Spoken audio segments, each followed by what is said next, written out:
Apolo Ohno, and welcome to Making Team USA, presented by Xfinity. Happy holidays! We're now 6 weeks out from the start of the Milano Cortina Winter Games, and what better gift to open today than another episode of this new weekly series. These are the stories of Team USA, the toughest team to make. It's also the perfect start and time of the year to talk about the classic Nordic winter sports. This week we get a chance to speak with America's great biathlon hope, Campbell, Wright, and summer and winter Paralympian Dani Aravich. Campbell, Wright, I like to call you the biathlon history maker. New Zealand born, dual citizen, more recently started competing and representing the United States. You have an immense amount of pressure, but also an immense amount of skill. Perhaps our greatest hope. And as a fact, the U.S. has never won a gold in biathlon ever. It is the only sport, I believe, in all of the sports in the Olympics that we have never been able to crack the code.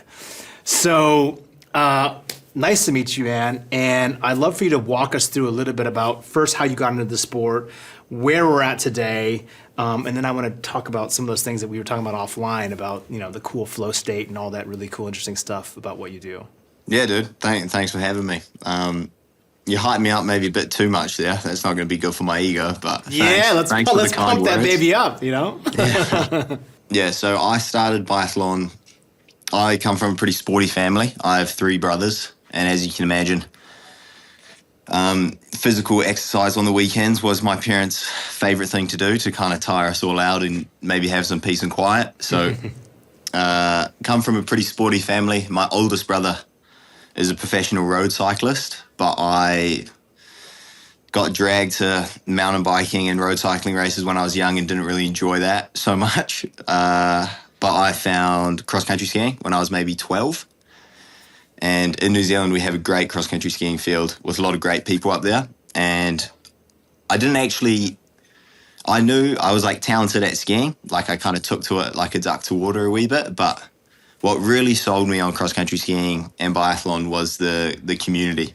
So in New Zealand, there's just a bunch of oldies and they're just always down to have a chat. And it's not like this real competitive landscape.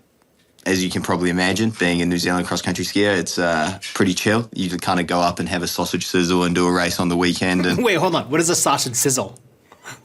Just like a barbecue with like a wiener, a hot dog. You get a hot dog. And, nice. So when I was young, that really appealed to me a lot. And then I started doing it more and managed to get over to Canada in an exchange when I was 13.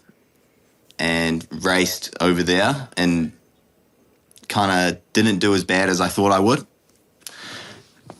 And then my older brother, being a professional cyclist at the time, he said, anything you do in North America doesn't count. If you want to know how good you are, you need to go to Europe. So then when I was 15, I got the opportunity to go try biathlon in Italy with the Australian biathlon team. So I kind of jumped in with them because I was the only Kiwi. And like did one season of that and thought, oh yeah, I think I want to give this like a proper go. So got properly on a training plan and kind of committed to it when I was 15, 16 to see kind of where I would end up. Youth Olympics was coming up, so that was a big goal of mine when I was 17. And yeah, got 4th at Youth Olympics, and then I was kind of like, oh yeah, I've been doing the sport properly for 2 years and I'm already like 4th in my age in the world, which is pretty sweet. So kind of from there just said, yeah, I think I can do this professionally full time. Out of high school, went to my first games for New Zealand. And then after Beijing, I joined US because both my parents are from California. So yeah, now I'm here. Now I'm competing for America and it's great. I'm living my dream. It's pretty cool, man. You're kind of breaking all the rules. Like, you never think of a Californian family, kind of grew up in New Zealand, and doing a sport that's been dominated by the Nordic countries. And I'm assuming some of these countries are still, who are the most dominant in your sport right now, besides you? I would say Norway and France on the men's side are kind of crushing. They got real deep teams, and they can hit targets and they can ski fast. I remember when I was living in the Olympic Training Center, we would hear these crazy stories of these cross-country guys and these, all the Nordic combined stuff, the biathlon, just having these monster VO2s. So, like, VO2 max really is like your propensity to maintain the maximum amount of your lung capacity and strength and all these amazing markers that showcase. But, like, what is the training like for you as a biathlete? Yeah, there's a lot of monster VO2s out there. I tend not to look at it because my one's kind of puny in comparison to some of my competitors. Okay. So when you say puny, like what is puny? Like around, like your VO2? I'm like mid-70s, but there's a lot of people. Okay, hold on. Mid-70s, you would be higher than any short track speed skater by far. Like most of us in our 60s, like maybe 68 at the highest. Yeah. That's pretty cool. Yeah, it's definitely our bell curve looks a bit different than the general population's bell curve when it comes to VO2 maxes, I think. But so I like to not compare that number because mine's not that impressive. But it's quite a bit of training, as you can imagine. Like with any endurance sport, you got to do a lot of hours to try and grow your lungs and your heart and get your blood good and your muscles strong. So yeah, quite a lot on that side, but honestly, what I'm doing isn't as much as some of my my competitors because Norway's really pushing the envelope on hours. Like some of those guys are getting 1,200 hours a year training, which is just ludicrous. Like that's insane. Wow.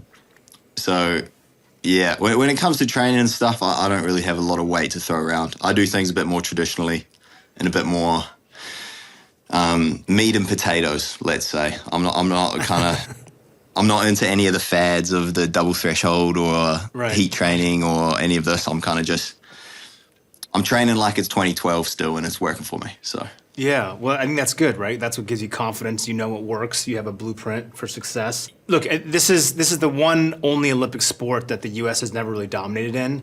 I think there's many reasons for that, right? It's a bit unfollowed or less known in the U.S. Like everyone knows what it is, but like for me, I want you to kind of like teach me as like a newbie, like what does it feel like when you're actually competing? So yes, like the pressure and all those things, but like when you're in your flow, when you're in your zone, you're at your peak state, you feel like you're rested, you've timed things, your nutrition's dialed in, you got great sleep.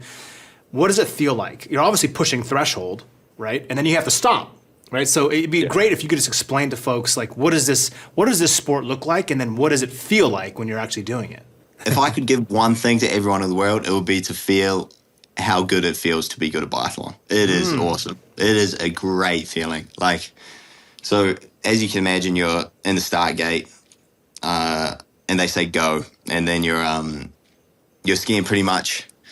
When you're fit, you can ski pretty close to max for about 8 minutes, and then you come in and you got 5 targets you need to hit. You lie down, you're breathing pretty heavy at that stage, your heart rate's pretty high, and then you get behind the sights, look down at the target, and it all kind of simmers down, all kind of chills out, and then you get 5 targets off in probably about 25 seconds from getting down to getting up, so pretty quick, and then you got another 8 minutes of killing yourself on the track, and you got to come in, and the second time you come in, you shoot standing up. So the first time you're lying down, second time you're standing up. And standing up is, I call it natural selection of biathlon, because when your legs are full of lactate and you got to try and hold everything still, and you're so, the barrel's so high off the ground, and then the wind comes or something, and it's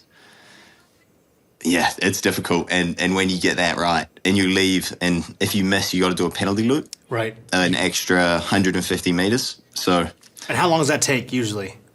Like 23 seconds, Got generally. 22 seconds. So skiing, that's the bad place. That's the place you don't want to end up. Right. Skiing past the penalty loop is awesome. And then after that second shooting, that's when you can really kind of open the floodgates and just rip until the finish, because then you don't have any shooting you need to do. You can kind of go bug-eyed, you know. And is that final, so that third phase, is that another 8 minutes approximately? Yeah, so it's a 10K race split up into 3.3K loops. Got it. So- Got it. Got it. And are Yeah. you managing a little bit around your energy expenditure, or is this more like gun goes off, you start hammering, you jostle, you get into position, or is there strategy? Like, are you drafting a bit? Like, what does that You look can like? definitely yeah, there is a lot, and it depends on the athlete. So for me at the moment, I'm skiing really well. I know I'm skiing well, so I know I can afford to take a little bit more time in the shooting range. Got it. So when I hit the mat, I'm not kind of like pushing hard to shoot fast, because then you take on more risk that you're going to miss. But if you're skiing slower, then you kind of need to take that risk if you want to be near the front. So, or for example, if you know you're not a great prone shooter, maybe that, like lying down, that first loop, you'll take it a bit more chill and then kind of pick it up later. So my first sprint of the year, I just kind of went full gas from the front, and the last 2K of the race, I really paid that price. Lost like almost a minute, like 40 seconds in the last 2K, which is... But I had a great first loop, you know.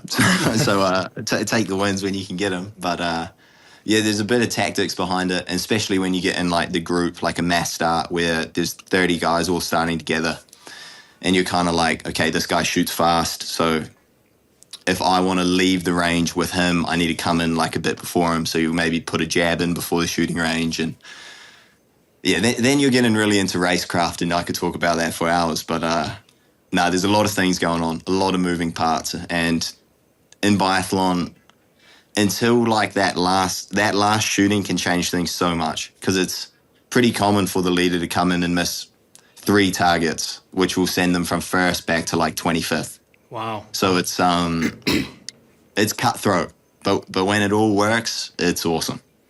Is there like specific breathing exercises that you do, or is there visualization, sports psychology stuff, like mental prep? Do you have any of those things in your routine, or like how do you run? Yeah, so when it comes to that kind of stuff, once again, I'm a bit more of a meat and potatoes kind of guy. I've never really felt the pressure for competing, because I've always just competed because it's what I want to do. Like, I'm from a place, like in New Zealand, nobody knows what I do.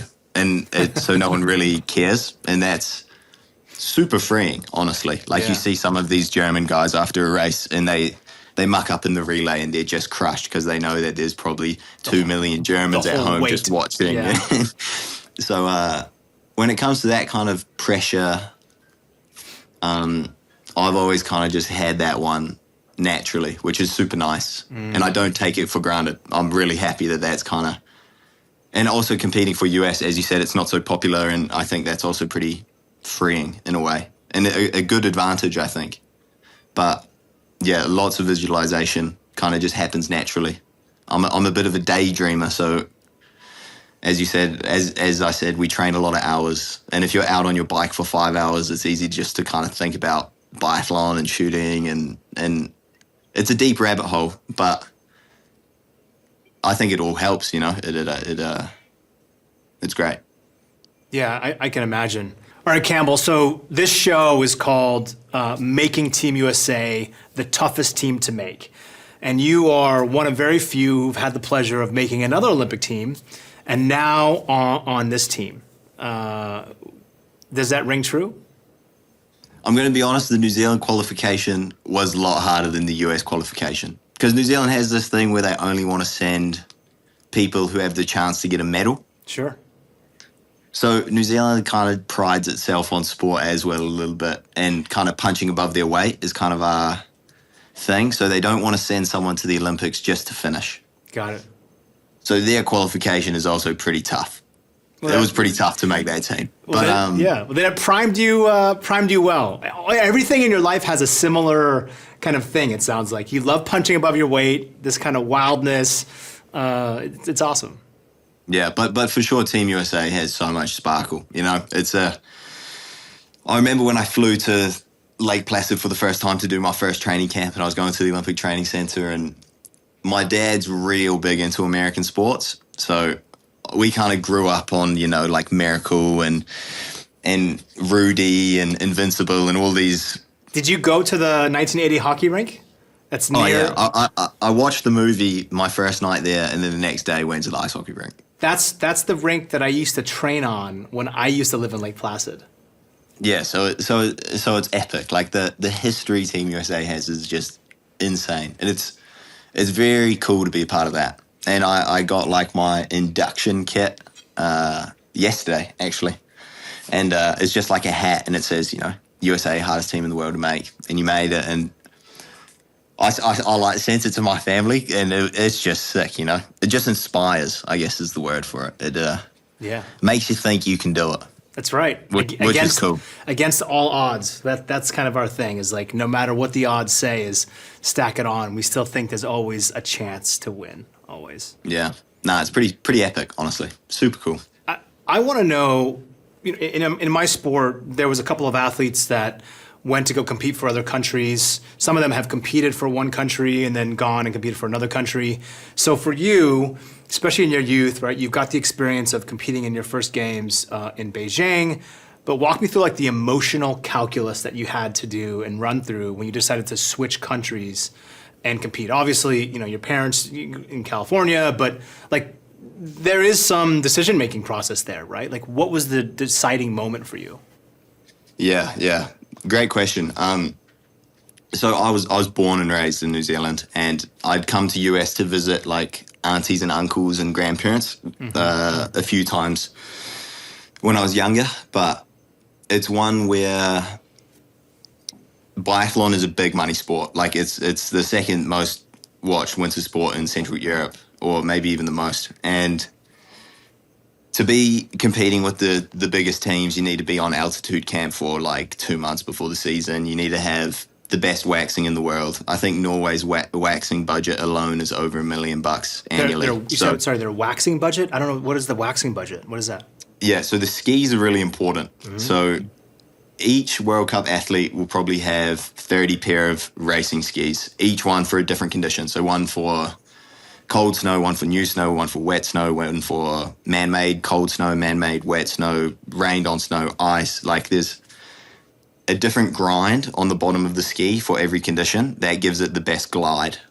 And on top of the grind, also the wax you apply to the ski is super important. So if you have a good grind and a bad wax, you're not going to have a good ski. You kind of need to have a marriage of both.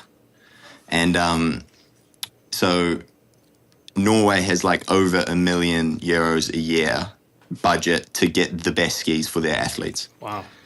So as you can imagine, being a kid from New Zealand, my waxing budget was, I don't know, $5,000 for the whole season or something. And that makes a huge difference, because the difference between a good pair of skis and a bad pair of skis over a 30-minute race is probably a minute. So that's like over 2 misses. Like you can afford to miss 2 more targets if you have good skis compared to bad skis. I mean, that's podium or maybe not even in top 5, right? That's a... Yeah, for sure. I think even if you get the best guy in the world and you put him on a bad pair of skis on any given day, he's going to struggle to crack the top 6. Fascinating. Technology is really important. And will you, like when you go to Milan and Cortina, when you're there, will you already know the conditions, or will you make that decision race day of? Like, when do you actually decide this is what I'm going to use? Yeah, so we have 6 traveling wax techs, and their job is to pick the skis for the athletes. So Wow. This is fascinating. That's a beautiful thing where in New Zealand, I had to choose my skis, and I had one wax tech who would do the wax. He would choose the wax, but I would choose the ski.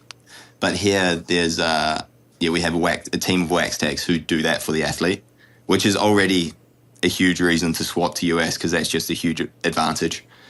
And the waxing teams have been testing skis in Antholz in February, like where the Olympics will be in February last year and 2 years ago and 3 years ago, to kind of get a gauge on what it probably will be like. So they will choose the skis the day of, like maybe 1 hour before the race start is when they'll choose the skis. Wow. And because conditions are changing throughout the day. Yeah. So when we're warming up, there's like 100 wax techs on the course just testing skis. Wow. Interesting. Yeah. And I'm assuming you can't heat the bottom of the ski up. Is that illegal or it's just not feasible? It's just not feasible. So, Right.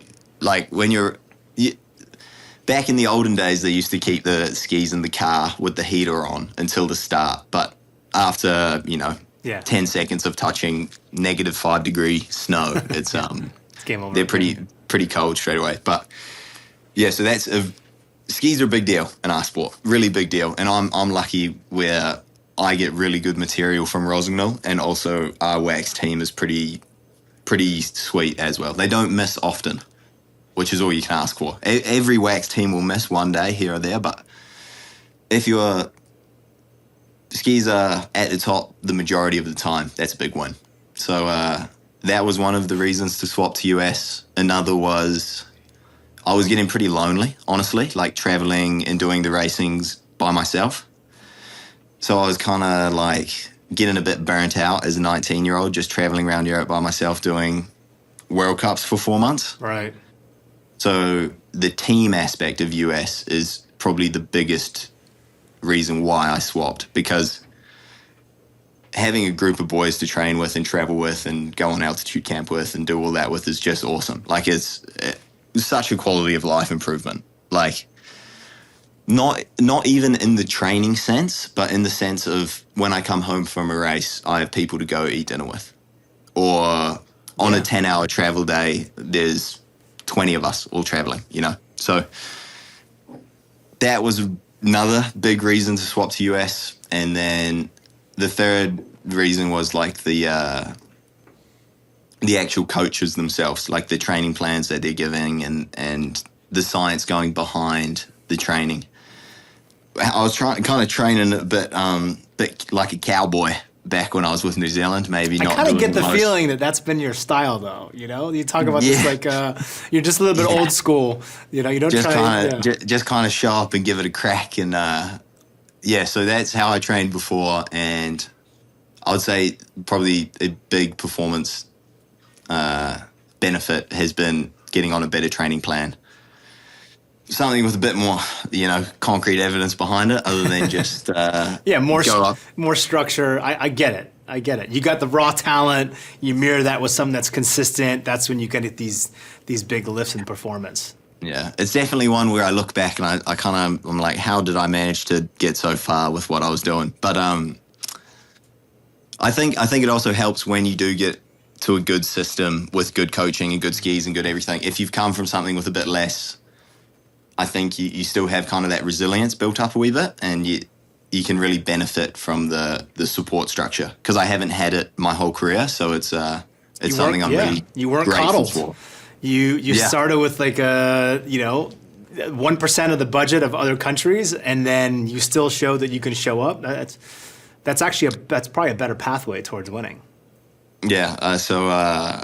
No, there was lots of reasons to join US, and honestly, if there was a team in the world, if I could join any team in the world, I probably would have joined the US team regardless of having a passport there, because, I had Halloween parties growing up and did the old Thanksgiving, and going to US is pretty full circle, I think. My dad's real stoked that I'm competing for America, as you can imagine. But Me too. Awesome. Me too, my friend.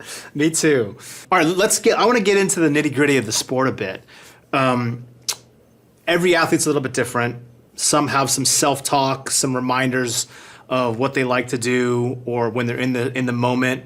Do you have any of that? Like when your heart rate's spiking and you have to stand up for your second tranche, or you start to shoot these 5 targets again. Is there any kind of self-talk that you're doing? Is there reminders? Like, what do you do in that moment?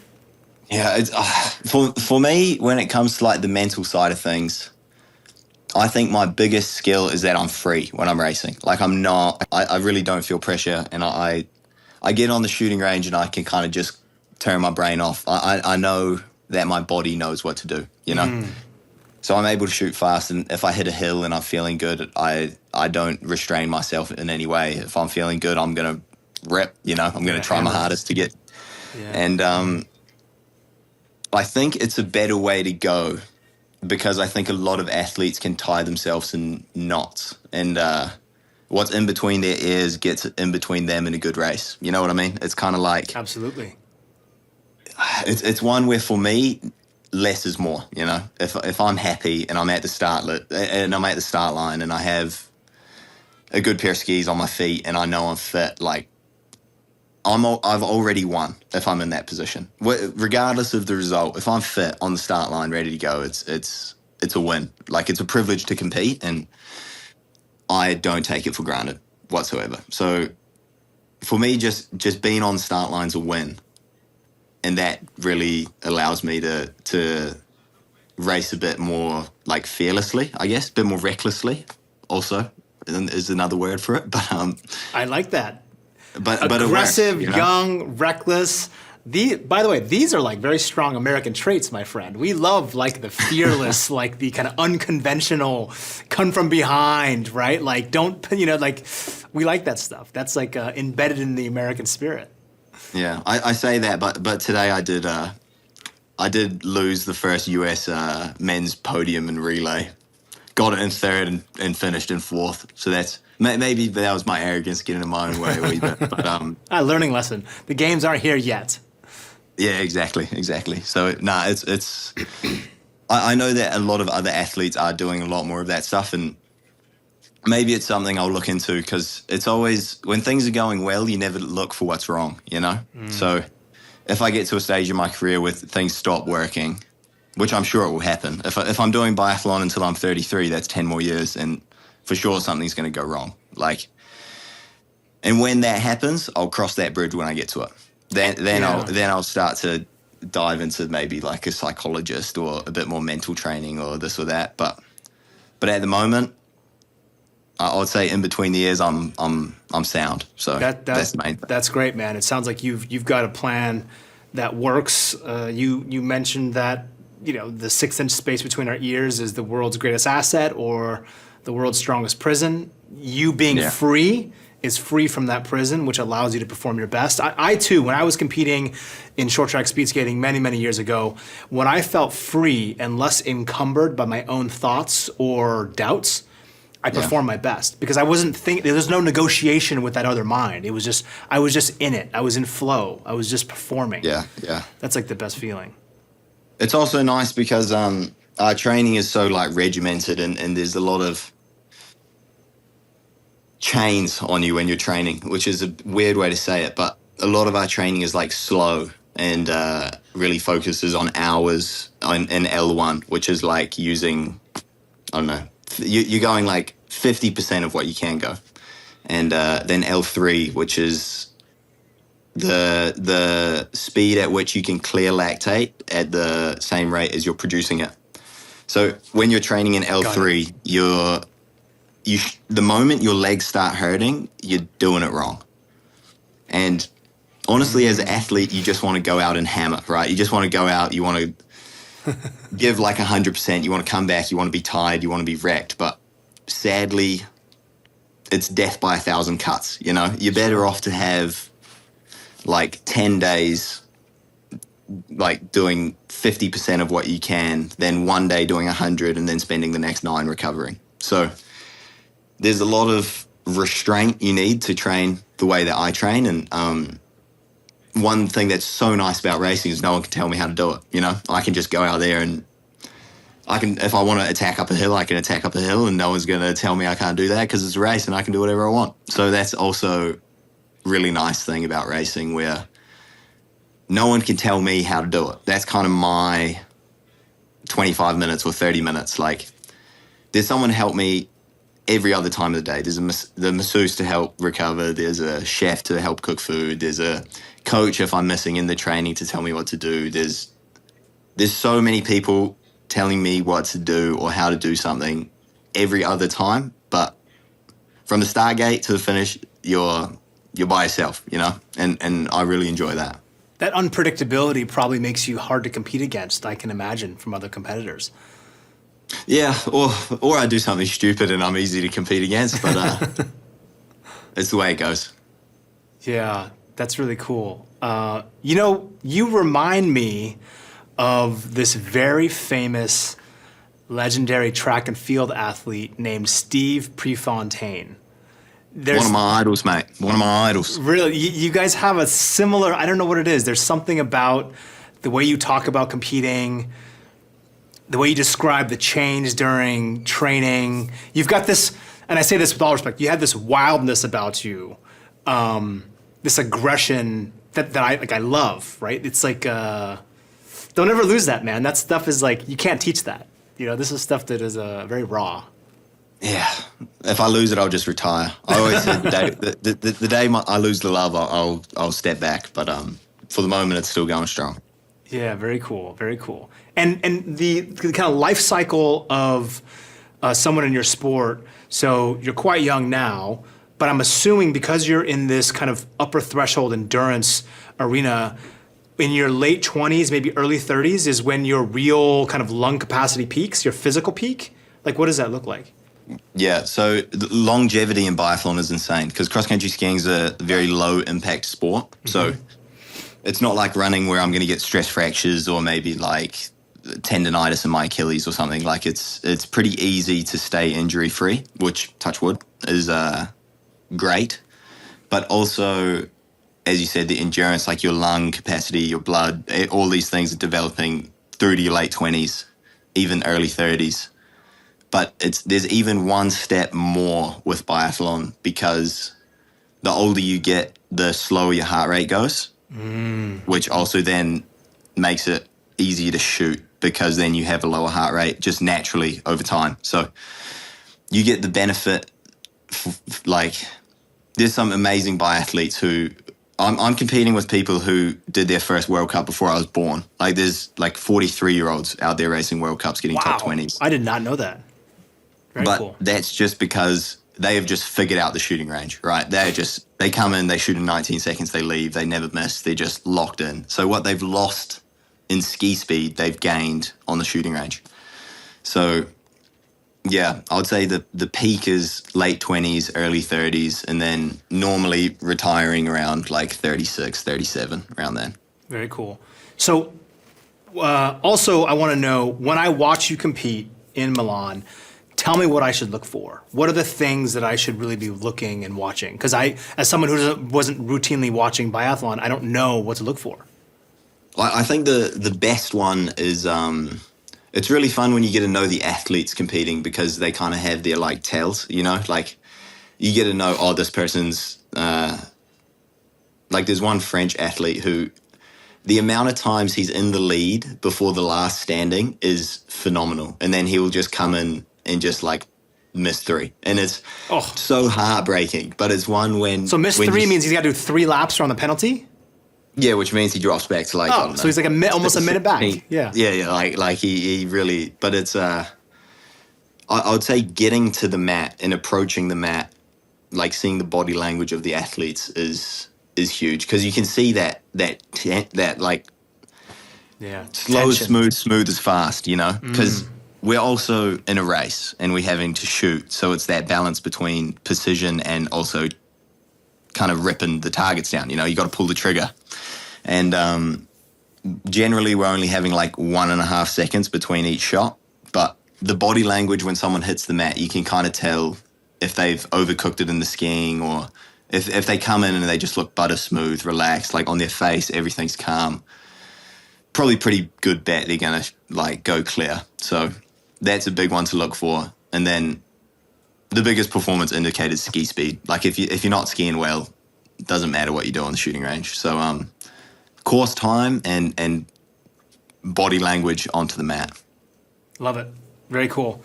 All right, a couple more questions for you. So I know you're going to go grab some food with the team.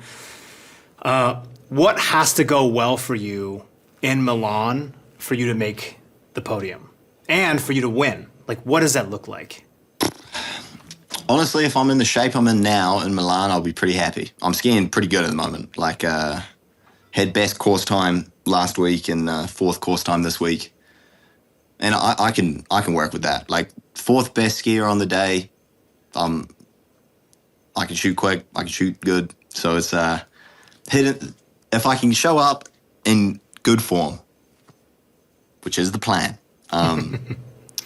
And just if I can get those targets down, then I think everything's to play for. Yeah, that makes I think sense. I'm right there. It's not like I don't need to have a miracle day to get on the podium. I need to have a good day for sure, but it's nothing that I can't do. Yeah, you're in a strong position. You're in a very strong position. All right, you got not much time here before it's really kind of competing time. I'm assuming you may have one more solid block of training. I'm not sure how it works for you guys. Yeah. And then when do you start kind of tapering off so that you're prime on that race day? Honestly, we train so much throughout the summer. Racing is kind of our tapering. Got So it. like on a given week in the summer, we might train anywhere from like 20 to 25 hours with 2 intensities. And when you're at a race week, like at the moment I'm at a race week, and I'll struggle to get to like 12 hours just because you got to prioritize recovery. We're going to race 3 times this week. And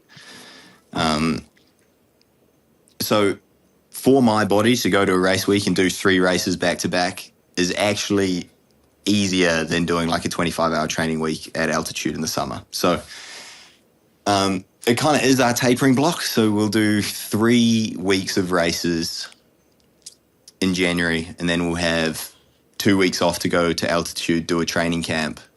But no crazy work is going to be done there. It's just going to be like sharpening up. Yep. I can relate to nothing that. out of the ordinary. Yeah. The work's been And, done. Yeah. Yeah, exactly. If I'm not fit It's too late. by then, yeah, it's tough to come back from that. So for me, it's more just keeping the engine running, like changing the oil, keep racing, keep recovering. And I'm always the guy who races better throughout the season. So more races help me out. All right. One last thing. You have a billboard all across the U.S., and you get to put whatever you want on that billboard and then sign your name. What do you want to have in that billboard for America to see? I would say it's not that deep. Signed Campbell, Wright. It's people are dying. I'm scanning a turtle and shooting a target, and I think that principle holds true in many aspects of life. It's a good People reminder. are dying. It's not. It's. Yeah. Amori fati. Yeah. Which is basically at some point you will pass, you will die. Yeah. I love your energy, man. You've got all the makings of many people that I've seen throughout the years. So you obviously know what you're doing. You've got a great track here. We're super excited to watch you compete in a couple months. And yeah, man. I would say to the general American public, watch the men's relay. Okay. We almost got a podium today. We're real close. 5 seconds off. Okay. If I was a bit better, we would have got there. But I reckon that'll be sweet. You'll be think- ready when it matters. These are still you don't want to blow all your gaskets yet. You want to be able to save some for when it really matters. But it's one where I think if we can get that first medal in a team event, that will just... Because as I said, like I kind of joined US for the team, and yeah, that would be sweet. That's the real pipe dream. So tune in. Yeah, we will tune in. And good luck. Thank you for your time. We'll be cheering for you. And yeah, man, this is going to be an amazing run. Let's make history, brother. I know you can do it. I'll try my hardest. How about that? All right. Thanks, man. Thanks for your time. Cheers. Thank you. Wait, why do you get goggles? Don't ask questions. Okay, This sorry. is my palace of ice. Welcome to Team USA Cold Seat. Today in the cold seat, we have Dani, Aravich. Dani, are you ready to face the elements? Of course I am. If I can race in the snow, I can survive this. We will see. Let's begin. If you could vote any Bravo star off of a show, who would it be? That's so mean as a Bravo fan. Oh, Jessie from Summer House. Oh. Sorry, Jessie. I know you're watching. If medals were given out for being dramatic, who would win gold? I feel like one of the figure skaters because there's theatrical elements to their sport, so I'm gonna say Ilya. Okay, I'll accept it, but I think we need to get a little icier. One teammate you love, but would never want to room with. I don't want to room with anyone. I'm a solo rider when it comes to rooming situations, but love them all. I hope you like blizzards. You might need these. Okay. Okay. Wait, why do you get goggles? Who Don't ask questions. Okay, This sorry. is my palace of ice. Start, bench, cut. Paralympic Sport Edition. Ooh, okay. Sled hockey, wheelchair rugby, para track and field. Para track and field, I have to do start because I competed in it. Bench, I'm gonna do wheelchair rugby because it's a summer sport and we're thinking about the winter right now. Yeah. Sorry, sled. Final answer? Final That's answer. a little harsh, but all right. Congratulations for surviving the elements. That was it? Thanks That's for all playing. you got? Dani, don't patronize me. Dani, thank you so much for joining Making Team USA. You have an amazing story. We share a lot of similarities. I work with a very close friend of mine who I've known for 30 plus years. I don't know if you knew that. Ian Beck was my first roommate in my first international competition, and we shared the same room, and we shared Cadbury eggs at this competition in Red Deer, Canada, which is in the middle of nowhere. It's like negative 50 Perfect. degrees Fahrenheit. It's unbelievable. But that's where I learned how to speed skate. And now Ian runs this great sports management team. He represents you. I work with him on a lot of speaking stuff, and he's a great person. So He's the best. We're very lucky to have him. yeah, he was a speed skater for a long time. He was a very good speed skater. He has a big engine. He may not look like it now. He looks a little more like Santa Claus. But He's a bit, I dad bod. Yeah, he's got the ultimate dad bod. And he's a great dad. But thanks so much for joining. Look, these conversations are really all about you. They're about your journey, about what you've gone through. And when I started this, I said that we have some similarities because I feel like there's not a lot of athletes that can go into sport and then leave sport to get real life perspective, right? Outside of like this sport machine and then come back in again. And you kind of did that. You did it reverse, right? Typically an athlete does a sport, then they retire, then they leave, and they're like, oh my God, like the world is different than I thought it was. This is a new lens. And now they're, looking at the world from a different lens. But you were like a badass athlete, D1 track. Obviously, you had some injuries along that path, decided to step back, worked for the Utah Jazz, were a big part of helping bring the Salt Lake City 2034 Olympic Games back to Utah from 2002 to 2034. I think both of us work on the same organizational teams. And then you leaned in around, was it 2019, 2018? And you 2019. 2019 about looking into the Paralympic side. And then like really fast and really quick, you became this dual summer and winter Paralympic athlete, which is very rare to be able to do both. Walk me through again. Like, you were out of the scene. Like, you just started to step away from sports. I mean, you were kind of working in sports, but what drew you back? For so long, I thought that my purpose was to be this incredible female standout in the business world of professional sports.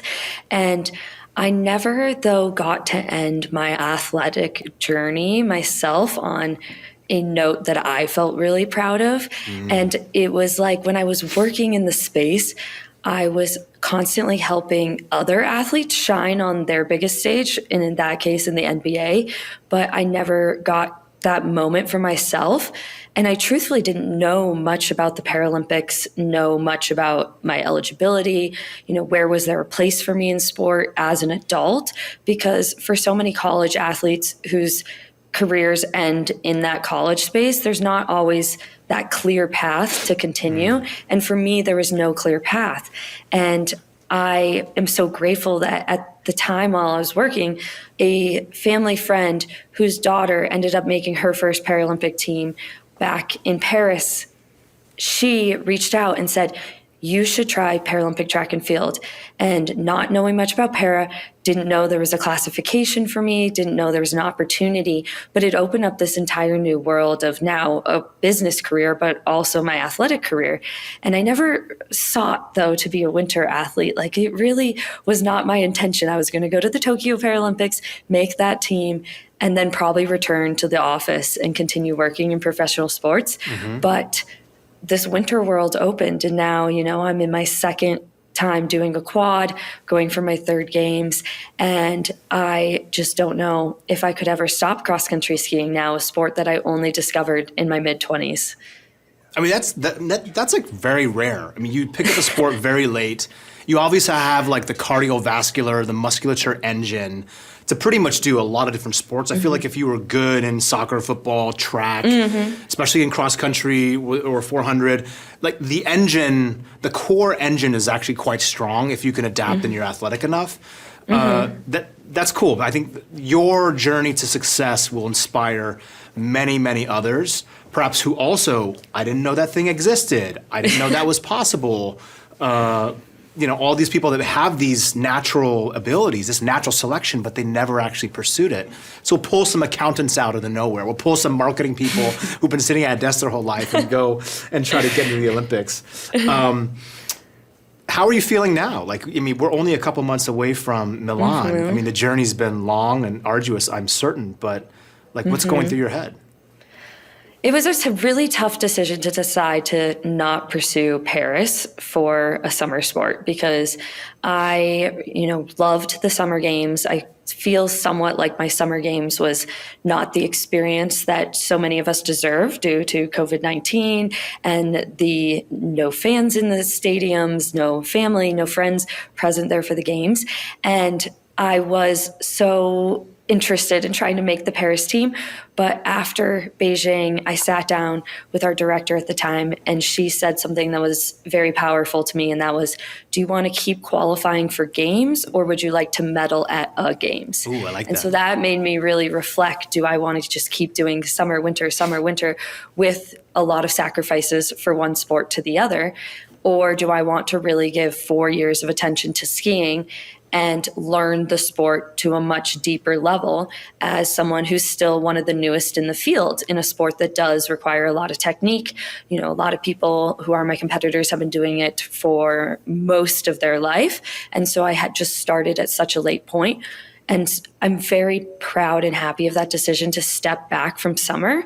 I was still lucky enough to go to Paris with the Salt Lake City 2034 bid with Team USA, and ultimately, I walked out of Paris, working while training with mono.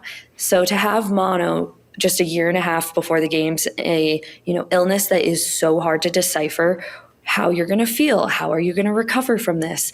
How is this going to affect my training? I was so scared that I basically threw away my Milan games for these opportunities to go to Paris. But I'm really thankful that, with some great help from our medical team, from the USOPC, I was able to spend last winter recovering and actually come back very strong at the end of last winter. And now this past summer has been my strongest summer of training, really consistent. Just finished up my first World Cups of racing with 2 fourth place finishes, 2 fifth place finishes. So I feel really good for the place I'm in. And now, as you know from your athletic career, the hardest part I feel like about being a winter athlete and having a long season building into the games is always staying healthy while you're traveling. You're going to a lot of different places, you're meeting a lot of people. So always just trying to stay healthy and survive that block while we're in Europe, ending with the Paralympic Games. So it's an exciting time. I feel really good, and it just needs to continue on this rhythm. But I am, curious what I will also be able to do to surprise myself and surprise everyone around me, because I'm not walking into Milan realistically as a huge medal contender. I'm still one of the newest skiers. I've had a World Cup podium, I've had a World Championships podium, but I'm not someone who's consistently on the podium. And a lot of competitors have showed more years of consistency there. And so I kind of like this concept that people don't expect maybe much from me, because I feel like that's the best place you can surprise people from. I love that. So I was talking yesterday with some athletes, and we were talking about this feeling of competing free, right? So I feel like there's a couple of different categories, right? So let's say you're a returning Olympic champion, or let's say you won the World Championships leading up into the games, Sports Illustrated, NBC, everyone knows that perhaps you're the favorite or you're a really strong medal threat to get on the podium. So when you go to the games, I think most consumers and viewers who watch these Olympics, they're not familiar that when we go compete in World Cups and World Championships, it's bigger, but it's still quiet. It's still smaller because it's not like a professionalized sport. But when you go to Olympics, There's Or thousands, Paralympics. or Paralympics. When you go to Olympics and Paralympics, there's thousands of different types of cameras, people, media. It's just, it feels different. And then we obviously place this massive importance that's there. So the pressure is high, the internal pressure is high.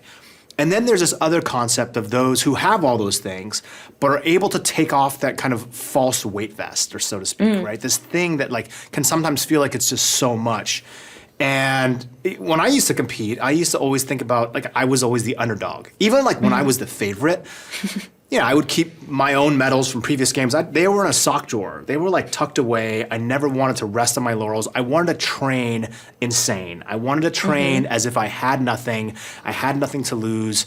And that kept me hungry. And also, there is something, an essence of like competing free, I'm assuming, right? But for you, like, how do you compete your best? Like, what are the things that Dani does that are like, this is how my vibe and my flow is. This is how I get into my best state.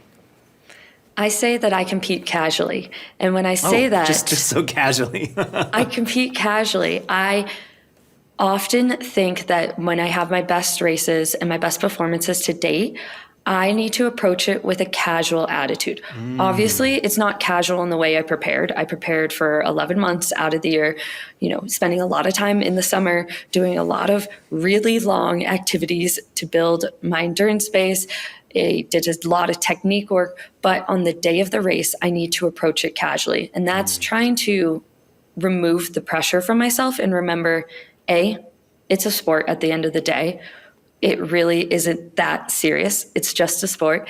And B, that when I'm enjoying everything about it, whether it's dancing at the start line when I see my coach, we do a little basketball shoot when we see each other across the course before I start the race, cool. I didn't know or that. I'm wishing good luck to my competitors, or I'm smiling at our wax tech on the side of the trail who's cheering me on.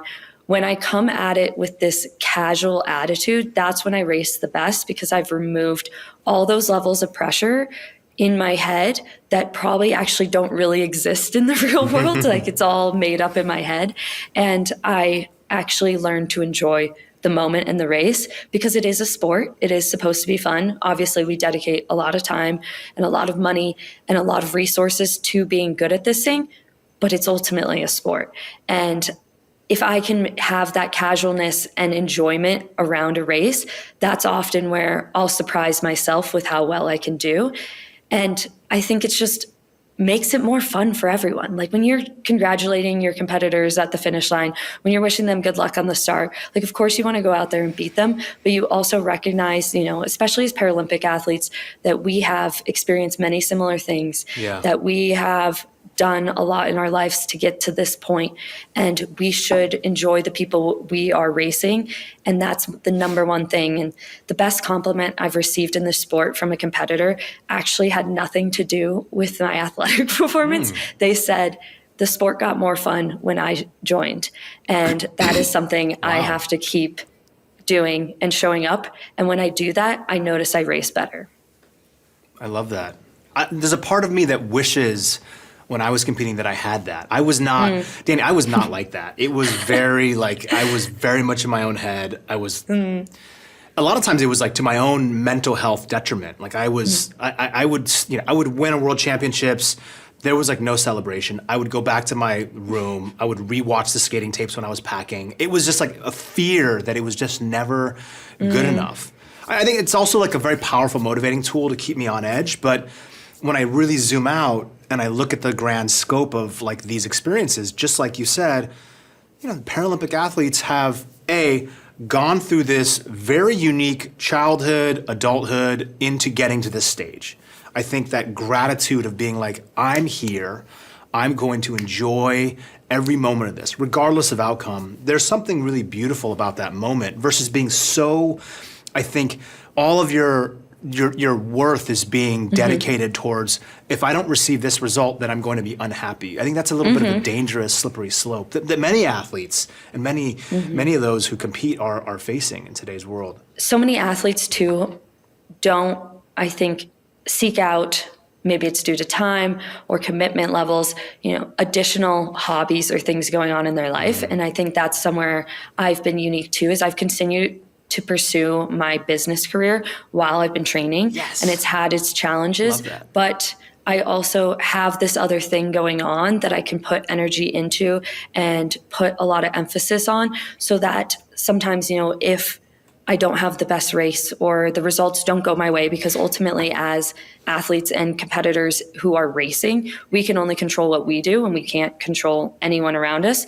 And so it's been really powerful can you to say have. that again? This is my favorite part. Yeah. Can you say that? I think a lot of people who are watching this would love, I think this is a really important part. We as athletes who are competing, who are racing, we can only control what we do and we can't control anyone around us and the results around us.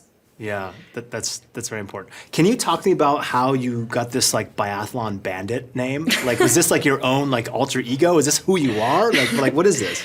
Is this who you are? I was so, how do I say this? I was so intrigued by biathlon, but also so intimidated by it, because not only did you have to be really good at the sport that I was still learning these past few years of Nordic skiing, but you throw in this additional aspect of having to hit targets and that be so important to the outcome ultimately of the race. But I think what I loved about biathlon is it gave people like me an opportunity to have really good results, even if we don't have as many years of ski experience, because of the variability. And I heard my coach say this phrase, biathlon bandit. We make a lot of jokes. I think that's one thing that's made the sport doable and enjoyable too, is having a very professional work environment where you can also still enjoy yourselves, have fun, be goofy, make jokes, enjoy practices. And one day he just said something like the biathlon bandit while we were at a shooting practice. I don't think he realized how much I'd stick to it. You're from like, I like one, that. The one comment. This but is mine. I was nervous to ever say it or use it. I was already wearing like my cowboy boots to my races and had this Western, roots and alter ego. Like I was a little kid barrel racer, and I've really been in love with Western culture most of my life, cowgirl culture. And I just was nervous to use it because I wasn't confident enough still in my abilities to, put on this face to the world of I haven't won that much, so I shouldn't be using this like nickname tied to the sport that I don't feel that's confident BS. in. No, that's but BS. I got my first podium the very last race last year in biathlon. And after this terrible winter of not feeling well and struggling with like the post effects of mono, and I kind of said, the summer entering Milan, like, I'm just going to use this. I'm going to own it. I'm going to make it my own and really lean into it. And so like I got my cowboy hat with it engraved on it, and I am making my Christmas card say from the biathlon bandit. So I'm trying to lean into it as much as I can, and I appreciate the people are picking up on it. So thank you for bringing that up. I love it. I think you should trademark it. I think we should get you on Yellowstone. We should talk to Taylor Sheridan. I think that we have something special here, Dani. This is, look, Americans, because of like the resurgence of like, the Americana pride again, I think the old West, the country music, the surgeons, I think you have something here. I think we're onto something. Yeah, you can't talk about, I live in Bozeman where Yellowstone, is supposed to take place nearby, and it is not something you want to bring up to the people of Montana, because it's the show has brought a lot of attraction to the once low-key state. Yeah, the real estate has changed, obviously. Yeah. Hey, that's how this works, right? Speaking of that, like when I was competing, social media was kind of a part of the thing. It's different now, right? I'll give you an example. I went on this 20th anniversary of Dancing with the Stars, okay? And they were like, Apollo, come back. I know the production team's the same. I won the show 18 years ago. I'm dating myself, right? So when I went back on the show, what I realized is the show now is 65% content creation, and the rest is dance. When I was on the show, it was like almost all about the dance. So the athletes, the Paralympics, how has social media changed your ability not only to tell your story, but also in the way that you conduct like your training and your day-to-day? Social media is really interesting as an athlete because I came at it from working in the space as well. And so I've worked for a brand, I've worked for Team USA, I've worked in the space, but sometimes, as an athlete, showing up on social media as yourself can almost be the hardest thing in the world. I do a good job sometimes of putting on my work hat when it comes to social media, but not as much when I reflect on myself. But I think that's one of the main reasons Brenna, Ryan, Chuck, and I started Cultured, which is a Paralympic media company, was really to try to help athletes tell their stories on social, because so often, if someone picks up a story in the Paralympics, if you get interviewed post-competition, the media tends to maybe have a narrative already painted in their head. But social media allows us as athletes to tell the story how we want it to be told. And it is a very powerful tool. And it does take investment, though. And some athletes have really learned how to integrate social media into their everyday life to be able to tell their story really powerfully. And that gives them a lot of opportunities. In sports that are seemingly small and niche, you can see the power that one individual can bring then, not only for themselves for opportunities, but for the entire sport. And I think that's something that I remind all the athletes I speak to, and I have to remind myself, is like, when I show up well on social media, I tell my story, I show the ins and outs of my training or competitions, I'm not just helping myself, I'm helping U.S. Paralympic Nordic, I'm helping U.S. Paralympics, I'm helping the world of Paralympics, because more people now are getting exposure to something they might not have ever seen. And that is incredible. And I think Alana Marr has taught us a lot about how to be a really creative content creator while also being a really incredible athlete on the field of play. And look at the attention she's brought to all of women's rugby now. And that's something I think so many Paralympic athletes have the power to do, but it takes work. It is almost, like an additional job on top of your training is creating content, but it is worth the work because it can be so powerful and is really hopefully going to help the next generation of Paralympic athletes have more sponsorship opportunities, more media opportunities, and really drive home, the world of Paralympic sports, because I think Paralympics really does have such a powerful opportunity to be a catalyst for change in other areas of society. So if someone's only exposure to disability maybe is through a Paralympic athlete's social media, well, now we just got that exposure, and it is just going to be hopefully continued success and growth for parasport through social media. And we saw so many great things with Paris, with the Olympics and Paralympics on social media, and a lot of attention, I think, brought back to the games.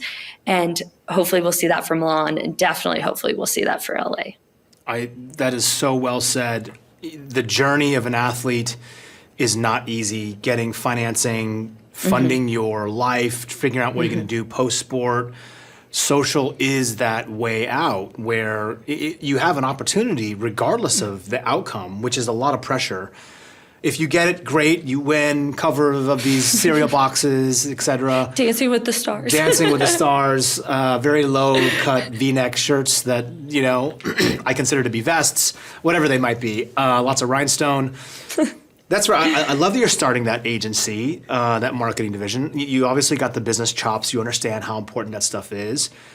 It is tricky, right? A lot of athletes live in their own bubble in the world. It's very easy to just put the helmet on and that's who they are, is that identity. And then being able to take that off, because a lot of stories and people have great personalities, just pulling that out is challenging. I think that's also the big savior for the Olympics, as there's more optionality to watch. Excuse me, there's more optionality out there to watch all different types of content. And the personalities drive the stories. That's why we fall in love with these athletes. That's why the Biathlon Bandit baby is going to be back in action in Milan. It's going to be very cool. All right, so a couple more questions, Dani. I want to know, obviously your challenges of, growing up, and then eventually growing up without having a hand, a forearm, right? Missing your forearm, right? So there you go. Okay, so you're a part of 2034. You're a part of this amazing Paralympic movement. You've seen before the trajectory and the incredible rise that's occurring in the exposure to the world of what Paralympics can be, what it is, what it represents. Like, talk to me about that. Just in the 5 or so years I've been a part of the movement, I've seen so much growth. And I think we as Team USA are a leading voice in this. As one Olympic and Paralympic committee, we are one committee. We really bring Paralympics up to a new level through our way we handle our sports in the US. And I think we can continue to be a leading voice for this in the world. I know that so many other nations, look to us, and we are doing great things for our athletes on the Paralympic side in terms of sponsorship and media, and really making sure the Paralympics is viewed on a similar level to the Olympics. But I hope, the rest of the world catches on. We are still in a time where people with disabilities are often forgotten in very important conversations around education and business and so many different areas of our society. And so it is one of the most forgotten still marginalized communities in the entire world. But the Paralympics really is such a unique way that we can talk about different areas of society through the lens of sports. And sports are very approachable, I think. They're very fun to talk about. So the way we can talk about disability in sports is really unique. But ultimately, what I think will continue to push our movement and continue to see the growth that we all want to see is support from our Olympic counterparts. And we are one team on Team USA. And just so you know, how as hard as I'm going to be cheering for the Olympics come February 6th, I hope that our Olympians will cheer just as hard come March 6th and continue to help us get to the level of attention that is so well deserved, because when you meet these athletes, when you hear their stories, you realize how phenomenal they are, not just because of their disability or maybe what they've been through, but really because of their sports and their athletic success and the things they achieve on the field of play is so tremendous. And the sports are also interesting. Like when you think about all the tactics and the things that are involved of, making a really aerodynamic and fast sled for sled hockey, or the sit ski for Nordic, or, a visually impaired alpine skier, how they work with their guide ahead of them to go 60 plus miles per hour down a mountain. It's really interesting when you think about the tactics and all the things that go into making sports great. And so I think the Paralympics will hopefully continue to see huge leaps and bounds, but it's going to take the support of our Olympic athletes around us, our fans from Team USA, fans of the greater movement, and hopefully we'll just see it propel that no one ever forgets the word Paralympics after the word Olympics. Mission driven, you said so well. Okay, so imagine you've got 1 million kids in the US who all have some sort of challenge, disability. What do you tell them in this moment? Some of them maybe started as an able-bodied person and now, face some kind of devastating injury and now no longer, or those who were just born that way. What's your communication tool? What is the thing that you want to leave with them? Because you are a walking testament to success. So many athletes who grow up with a disability or acquire their disability never had someone who looked like them, very front page center, that they could look to and realize there was a place for them in sport.